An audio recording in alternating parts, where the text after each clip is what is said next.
शाम ढल चुकी थी।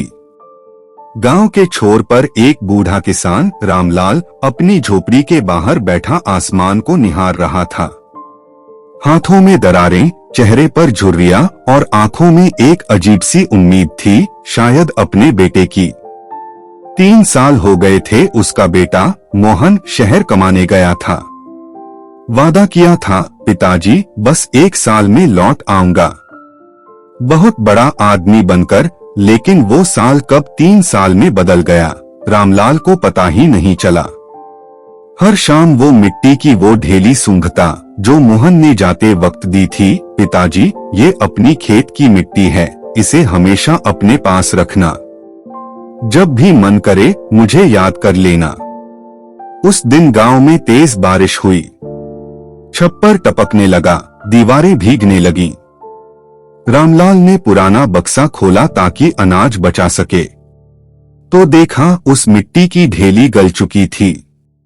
वो मिट्टी जो उसके बेटे की याद थी, अब गीली होकर उसके आंसुओं में घुल रही थी। वो रो पड़ा, जोर जोर से रोया। मिट्टी भी चली गई, अब मेरा बेटा भी नहीं आएगा। उधर शहर में मोहन किसी बड़ी कंपनी में काम करता था। पैसे तो बहुत थे, लेकिन चैन नहीं था। हर दिन ऑफिस की भीड़, मशीनों की आवाजें और सपनों की दौड़। एक दिन उसे अचानक फोन आया, तुम्हारे पिताजी बीमार हैं। वो दौड़ा, लेकिन जब तक पहुंचा, बहुत देर हो चुकी थी। मोहन ने पिता की चिता के पास घुटनों के बल बैठकर रोते हुए कहा, पिताजी, आप हमेशा कहते थे कि मिट्टी की खुशबू में सुकून है, पर मैंने तो उसे गुम कर दिया। उस दिन जब मैंने शहर चुना, वो वही खेत की मिट्टी उठाकर अपने सीने से लगाने लगा। वो मिट्टी अब आंसुओं से भीग चुकी थी, पर उस मिट्टी में अब भी पिता की खुशबू थी।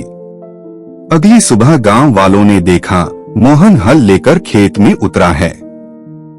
नंगे पांव, वही खेत, वही मिट्टी, वही आसमान। किसी ने पूछा, शहर नहीं जाओगे? मोहन मुस्कुराया, अब मैं वहीं रहूंगा जहां मिट्टी की खुशबू हो, क्योंकि वही मेरा असली घर है, वही मेरी पहचान।